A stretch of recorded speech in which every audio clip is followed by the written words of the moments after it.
Musicians की आवाज monitor में बढ़ाई, म्यूजिशियंस की आवाज मॉनिटर में बढ़ाई। कि आज मिथिला नगरिया निहाल सखिया कि चारों दुल्हा में बड़का कमाल सखिया, चारों दुल्हा में बड़का कमाल सखिया। आज मिथिला नगरिया निहाल सखिया, हो आज मिथिला नगरिया निहाल सखिया। तनी सा कुर्सी खरीदी मारा मारी बा, कुर्सी लाग गइल बा।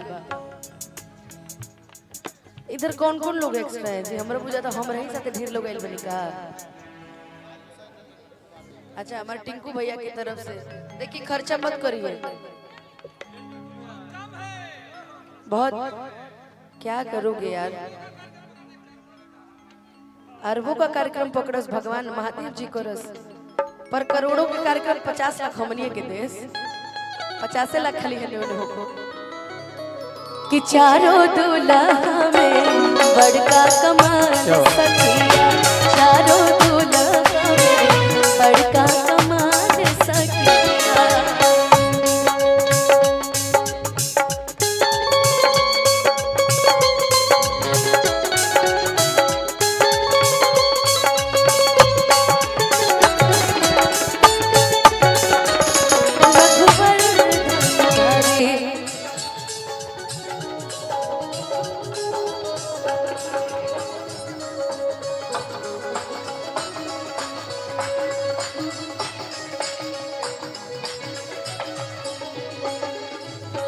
जेकरा ला जोगी मुनि जप तप कइले,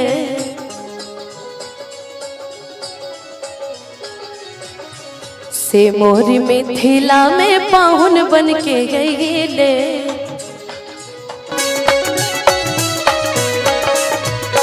जेकरा ला जोगी मुनि जप तप कइले, से मोरी मिथिला में पाहुन बन के गइले। आज लोढ़ा से सिकाई इनकर गाल सखिया, आज लोढ़ा से सिकाई इनकर गाल सखिया। चारों दुल्हा में बड़का कमाल सखिया, चारों दुल्हा में बड़का कमाल सखिया। अगर हाँ ये तो डाल ही सकते हैं, लेकिन अगर हम कहीं अपना राम जी करते तो राम जी के लिए तो एक एक लाइन याद आवे। जरा देर ठहरो ना, जरा देर ठहरो ना, तमन्ना यही है।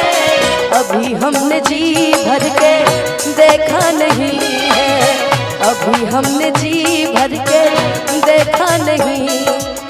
जरा देर ठहरो ना,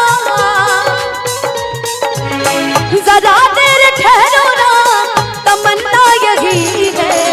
अभी हमने जी भर के देखा नहीं है, अभी हमने जी भर के देखा नहीं है।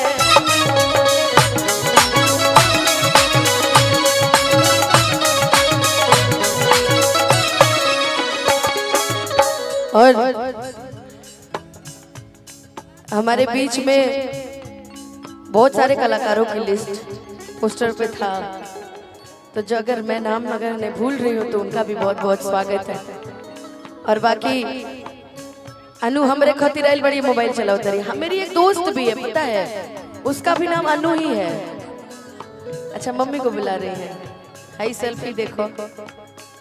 कि आज मिथिला नगरिया निहाल सखिया, कि आज मिथिला नगरिया निहाल सखिया। चारों दुल्हा में बड़का कमाल सखिया, चारों रोहित भैया बड़का कमाल सखिया।